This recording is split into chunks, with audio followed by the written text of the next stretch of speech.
Hello and welcome back to the Fairy and Raspberry Pi Club. In this video we're going to do the first boot of one of our Raspberry Pis, but this time we're using an SD card which is pre-installed with NOOBS, new out-of-box system. So you can either create your own disk with NOOBS, which we have another video for, or if you've bought a kit, you would have most likely it would have come with one of these discs which has NOOBS pre-installed on the SD card. So here we go, we're going to fire it up. So first off, I'm just going to turn on my TV screen for the moment. HDMI 2, I'm connected to HDMI 2 from my Raspberry Pi.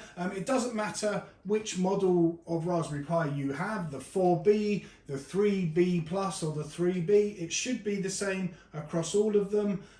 So now, all right, let's get busy and turn the power on and see what happens.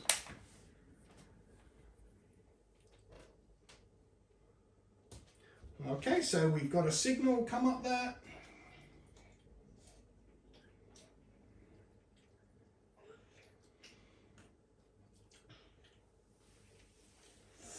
Okay, and it's just flashing through a few screens there.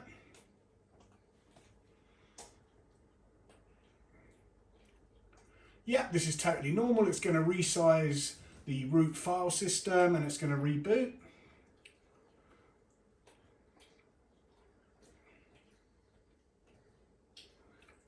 And look at that, we got some little Raspberry Pis. Welcome to the Raspberry Pi desktop, powered by Raspbian. So you can see January 2020. This is a slightly older way than the more recommended way, but it's just a different way of doing it. There we go. Look at that. And we are up and running. And then it's pretty much the same as the as using the Raspberry Pi OS. You get to the same point, and here we are. One thing with the NOOBS, however, it does create a recovery partition on the hard disk, so it does do things slightly different, but it's fine. So here we go. Welcome to the Raspberry Pi desktop. Before you start using, there's a few things you need to set up. So we have the little window there. You can see it's exactly so. You have the application menu.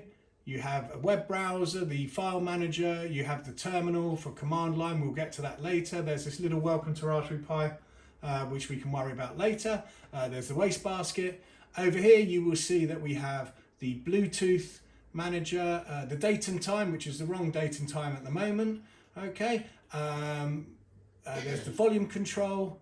And also here you can see the network, the internet connection. Is saying F0, ETH0, that if you had a wired Ethernet cable plugged into the Pi and it's plugged into your router, then that would be showing as connected. I haven't at the moment. And you can also see WLAN0, that's wireless LAN, wireless local area network. That's your Wi-Fi. That hasn't actually been, it says not associated because we haven't connected up the Wi-Fi yet, which we will do in a moment. On this one, I'm just going to use the Wi-Fi. I'm not using an Ethernet connection. Okay, so let's go to the little startup wizard. It's exactly the same as when using the Raspberry Pi OS, which used to be called Raspberry. So this is it's the same thing really. It's just a slightly different way of loading up. Here we'll pick the country as United Kingdom, the language as British English, and the time zone as London, which is fine. You can see here, so use English language, use English instead of the default language for your country. So if you picked a different country, you can still opt to use English as the language. And if you are using an American keyboard, then you can pick that keyboard layout as well. Just a little interesting, so United Kingdom, we can actually have Cornish, Manx, Scottish Gaelic or Welsh, which is really nice little touch there. And obviously if you pick different countries, it will have different languages available. Okay, click on next. So now this is really important. The default user is Pi, and the default password for that user is Raspberry. Okay, and they strongly recommend, and so do I, we need to change that. I'm just going to unhide the characters just to show you the sort of password that I would use. So you can see I've used a combination of uppercase and lowercase letters, numbers, and some special characters just to make it a bit harder to guess. Let's retype that again.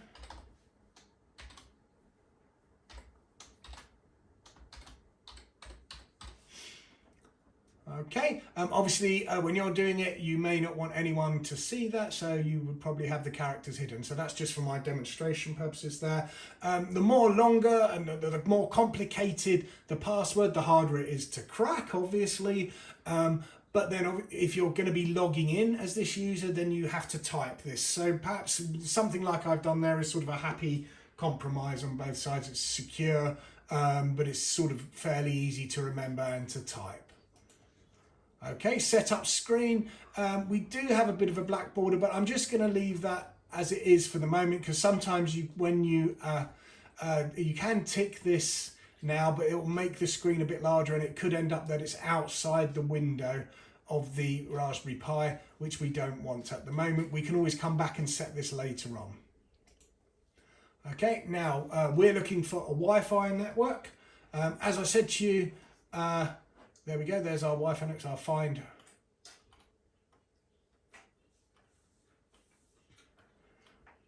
Yes, so because I'm using, this is actually the Raspberry Pi 3B, which doesn't have the dual band frequencies for Wi-Fi, because this is the older 3B model. So I'm going to actually connect to the 2.4 gigahertz bandwidth for my Wi-Fi. If you had the wired connection, you could actually skip this step because you're using the wired, or you can have both. It's up to you. Obviously I need to connect to something at the moment. I'm going to do the Wi-Fi for this demonstration, and I'm going to type in my password for the Wi-Fi.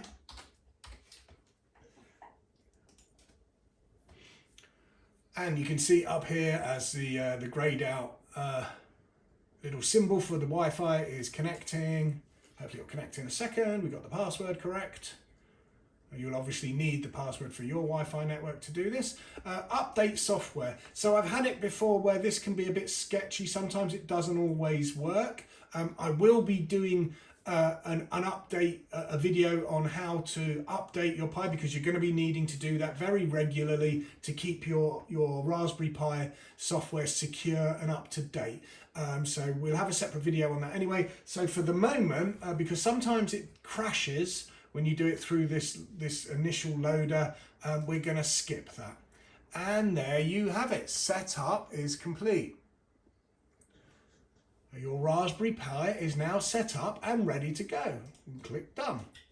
So here we are. It's as simple as that. This is your operating system. You can see that now we've connected to the internet. The time has not quite worked. So there we go. Second and there we go. So there we go. The time has just corrected itself. Do apologise. The time and date now is the correct date, and it's corrected itself for the time. That's great. We can see the network we're on. There we go. That's working great. The Bluetooth we don't need at the moment. So there are a couple of settings which I do recommend that you need to sort first off before we do anything else. So if you come over here to the Raspberry Pi little logo at the top, open the applications menu. If you go to preferences, Raspberry Pi configuration. Okay, now the first thing you can see, we have some this window comes up, and there's some tabs along the top here. Be careful in here, try not to change anything by accident, can mess a few things up.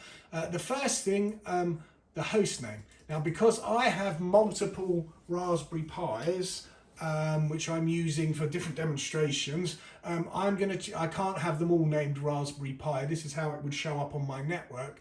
So what I'm going to do, I'm going to call mine Pi. This is the 3B model, and it's 001. So I've got a little system. It's Pi 3B, and it's the first one I've got. Okay, it boots to desktop. That's fine. You can also see here auto login. So at the moment, when you boot up, it automatically logs in as the Pi user, the username Pi, okay, without needing the password, which we don't really want. Okay, so I'm actually going to turn that off. Okay. And then the other thing, we can do some stuff with display. We don't need to do anything with that at the moment. The other thing I'm going to enable is SSH, all right, because we want to be able to remote into this computer from another computer. So I'm going to enable SSH for the moment. We'd also like to be able to see the desktop from another computer, so you don't have to use a keyboard or a mouse. And I'm going to have a separate video on this pretty soon. This virtual networking computing is one way of doing it, or the other is remote desktop protocol. Okay, and so I'm going to do a video comparing those two pretty soon. So if you do want to run your Raspberry Pi without the keyboard or mouse and a separate screen, you can use your Windows or Mac computer and remote desktop in or VNC in, and we're going to have a separate video on that later. But for the moment, I'm just enabling SSH, which means I can do command line into this from another computer, and then we can do everything else we need. All right, and that's pretty much it for the moment. So I'm going to click on OK. And it's going to come up with a message saying that you need to reboot in order to make the changes take effect. So that's exactly what we'll do, and we'll come back with some more videos. But you are now up and running. So would you like to reboot now? Yes, I would. Okay, thanks a lot, and see you soon.